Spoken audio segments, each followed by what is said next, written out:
Xiaomi'dan havo tozalagich kelgan, Citel 4 Pro modeli. Hop, buni yoqib ishlatib ko'ramiz. Bitta knopka bitta orqali yoqiladi. Hozir ichida filtr olib tashlaganmiz, mana yonidagi filtr.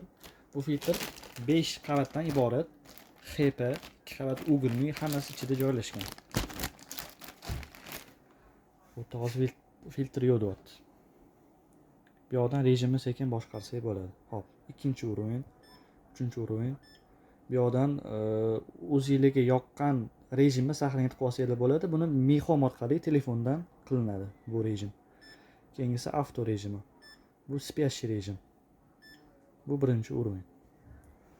Hop, ichidagi mana bu indikatorlarga ahamiyat bersak, yashil bu xonani hozirgi paytdagi, ya'ni chang zarachasidan xoliligini bildiryapti. Keyingisi birinchi o'rinda turibdi bu rejimi. Bu Wi-Fi indikator yoqib turibdi. Bu ionizatsiyani indikatori bu. 49% mana влажность kачествоsi bu. Bu temperatura 22 gradus. Bu PM2,5 zarachada qancha chang zarachasi borligi. Bu yoqda xonadagi hop, bu ham effektivnosti qanchalik darajada xonani tozaligi haqida bizga xabar beradi. Hop, Mi Home'ga ulash uchun, telefonga ulash uchun mana buni QR kod bor. Shuni skaner qilish kerak bo'ladi Mi Home'ni ochib turib. Bundan tashqari, mana rejim knopkasini 7 sekund bosib tursak, blok funksiyasiga tushadi. Bu yosh bolali uylarga juda yaxshi qo'l keladi. Hech qanaqa knopkasi ishlamaydi. O'zi ikkita dona knopka bor, o'sha ham ishlamaydi. Ya'ni 7 sekund bosib turamiz, bu blokdan chiqadi. Blokdan chiqdi.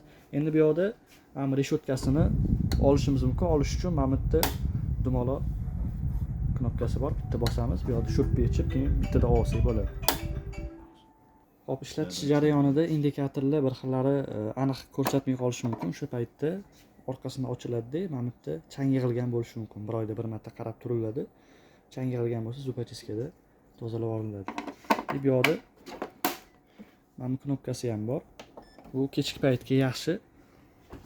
Mana bu yerdagi sensorni o'chirib qo'yadi, chirog'ini ya'ni. Kechki paytga yaxshi. Top orqasidagi filtr qoladigan joyi ishda bo'ladi. Magnit bo'ladi bu. Fiksatsiyasi bor. Buni olganingizdan keyin uje apparat o'chib qoladi o'zidan o'zi. Keyin filtr joylab, обязательно setkadan yechib, bu yoqqa joylaganingizdan keyin xuddi shunaqa qilib yopib qo'ysanglar bo'ladi. Apparat ishlashni boshlaydi.